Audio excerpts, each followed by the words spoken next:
आइए नजर डालते हैं इंटरनेशनल खबरों पर।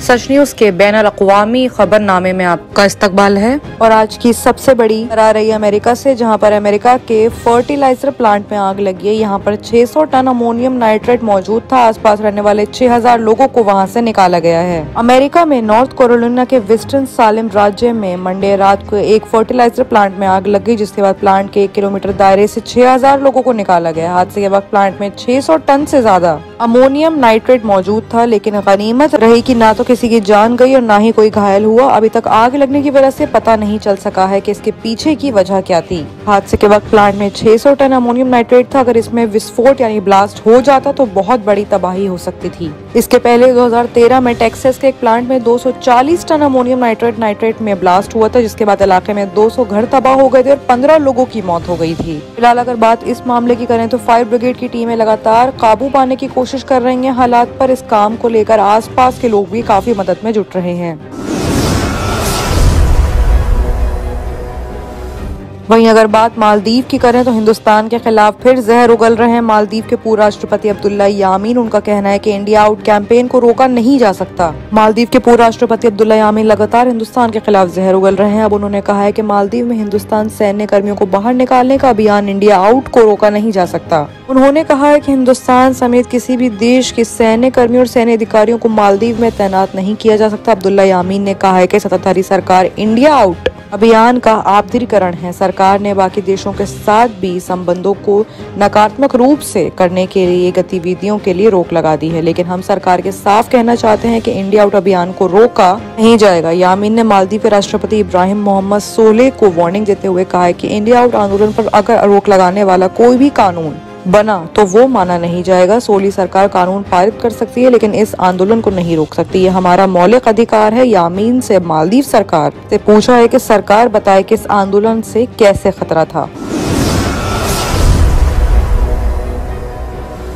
वहीं अगर बात इक्वाडोर की करें तो इक्वाडोर में भूस्खलन से भारी तबाही मच चुकी है। 22 लोगों की मौत हो गई है, 32 लोग घायल हो गए और कई मकान भी तबाह बर्बाद हो चुके हैं। इक्वाडोर में आए भूस्खलन से भारी तबाही ने लोगों को काफी झकझोर के रख दिया है। बताया जा रहा है कि भारी बारिश के बाद यहाँ भूस्खलन में कई घर तबाह हो गए हैं। दूसरे अधिकारियों ने बताया कि इस कुदरती तबाही में बड़ा नुकसान हुआ है। क्वेटो सुरक्षा विभाग की तरफ से बताया गया कि 32 लोग जख्मी हुए हैं और 8 घर पूरी तरह से नेस्तो नाबूद हो चुके हैं। इसके अलावा कई मकानों को भी नुकसान पहुंचा है। क्वेटो में करीब 24 घंटे तक लगातार हो रही बारिश और उसके बाद की तबाही ने लोगों के हंसती खेलती जिंदगी में काफी हलचल मची है। एक औरत ने इस पर तबाही के बारे में जिक्र करते हुए कहा है कि अचानक ही उनके घर की खिड़कियों और दरवाजों के घर के अंदर पानी भर गया। इससे पहले कि उनका घर ताश के पत्ते की तरह रह जाता, वो किसी तरह से वहां से निकल सकी। बताया जा रहा है कि जब यहाँ पर अभियान शुरू किया गया है तब लोगों से शांति बनाए रखने की अपील की गई, ताकि जो लोग वाकई पीड़ित हैं उनकी आवाज सुनकर उन तक पहुँचने की कोशिश की जा सके। टैक्सी समेत कई गाड़ियां कीचड़ में दब गई हैं। राहत टीम और लोगों ने मिलकर कीचड़ हटाई और कई लोगों की मदद भी करी है।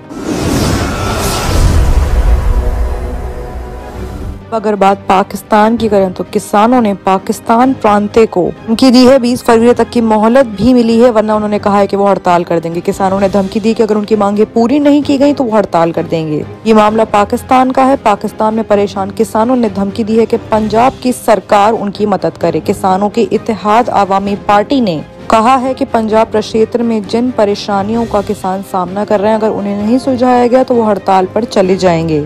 ऐसे में किसानों ने यहां सरकार को उनकी मांगी पूरे करने के लिए 20 फरवरी तक की मोहलत दी है। अपनी रिपोर्ट में पार्टी के अध्यक्ष अब्दुल रऊफ टाटला के हवाले से बताया गया है कि अब्दुल रऊफ ने कहा है कि अगर उनकी परेशानियों पर ध्यान नहीं दिया गया तो वो सभी तरह की फसलों को बोवई रोक देंगे और पूरे पंजाब में किसान हड़ताल पर चले जाएंगे। इतना ही नहीं, उन्होंने ये भी कहा कि पंजाब विधानसभा के सामने भी प्रोटेस्ट किया जाएगा। उन्होंने कहा कि मौजूदा और सरकारों की कमजोर कृषि नीतियों की संकट की वजह से किसानों की जिंदगी में ये मसले मसाइल चल रहे हैं। इससे पहले किसानों ने तय किया था कि वो 14 फरवरी को पंजाब के मुल्तान सिटी में प्रोटेस्ट करेंगे। बता दें कि यहाँ सरकार के द्वारा कृषि से GST छूट को रद्द किया जाता है, जिसके तहत चावल, शंकर बीज, मक्का, हाइब्रिड बीज, चारा बीज, सब्जी बीज, सभी बीज मछली का खाना, कच्चा कपास, बुनूरा तेल, कपास बीज का तेल, बाकी इन तमाम चीजों पर छूट को रद्द कर दिया गया था। ऐसे में किसानों का कहना था कि जीएसटी नहीं लगना चाहिए। सरकार के इस कदम से कृषि मशीनरी, चारा, मछली भोजन और पोल्ट्री फीड मशीनरी के बल्कि बाकी जानवरों को भी काफी परेशानी हो सकती है।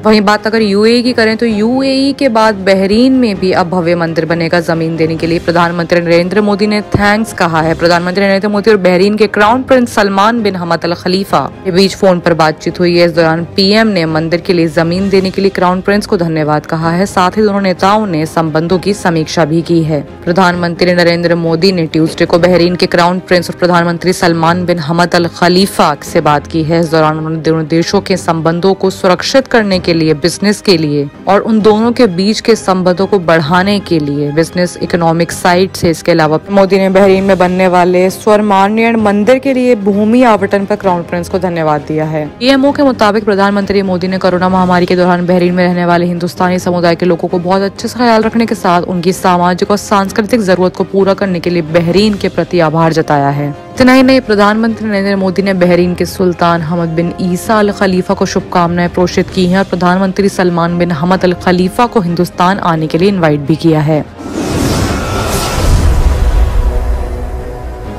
वहीं अगर अब बात सीरिया की एक बुरी खबर की करें तो ठंड में जमकर मर गई 7 दिन की बच्ची, पिता ने बताई रोंगटे खड़े कर देने वाली कहानी। सीरिया ह्यूमैनिटेरियन क्राइसिस से ये खबर आ रही है कि ठंड से बच्चों को दम तोड़ने के वारदात सामने आने लगे हैं। गरीबी में रह रहे लोगों के पास पैसे नहीं है कि वो अपने बच्चों को ठंड से बचा सकें। बीमार बच्चे अस्पताल में भरे पड़े हैं। इदलिब के अस्पताल में संगठनों से तुरंत मदद की अपील भी की गई है। सीरिया में विद्रोहियों के कब्जे वाले इदलिब शहर में ठंड की वजह से छोटे बच्चों की मौत के मामले सामने आने लगे हैं। गंभीर ठंड की वजह से बने शिविरों में 7 दिन के एक बच्चे सहित 2 बाकी बच्चों की रात भर में मौत हो गई। इदलिब में सीरिया के वॉर से बचकर भागे लाखों सीरियाई रहते हैं। इनका जीवन पहले से ही जंग के बीच में पिस रहा है और अब ठंड से लोगों की जान पर बना गई है। बच्चों के लिए काम करने वाली अंतर्राष्ट्रीय संस्था सेव द चिल्ड्रन ने बच्चों की मौत की घटना को काफी दुख भरा बताया और कहा है कि इन मौतों को रोका जा सकता था। मोहम्मद अल हसन की 7 दिन की बेटी फातिमा ने ठंड की वजह से अपना दम तोड़ दिया। उन्होंने इंटरव्यू में बताया कि जब मैंने उसे छुआ तो वो बर्फ की तरह ठंडी थी। हमने सर्दियों के लिए थोड़ी तैयारी कर ली थी, लेकिन हमें वो सब कुछ नहीं मिला जो चाहिए था। हमारे पास काम नहीं है जिससे हमारे पास पैसे नहीं है। मोहम्मद अपनी बेटी के इदलिब के अल रहमान अस्पताल ले गए, लेकिन उनकी बेटी को तब तक ठंड बहुत ज्यादा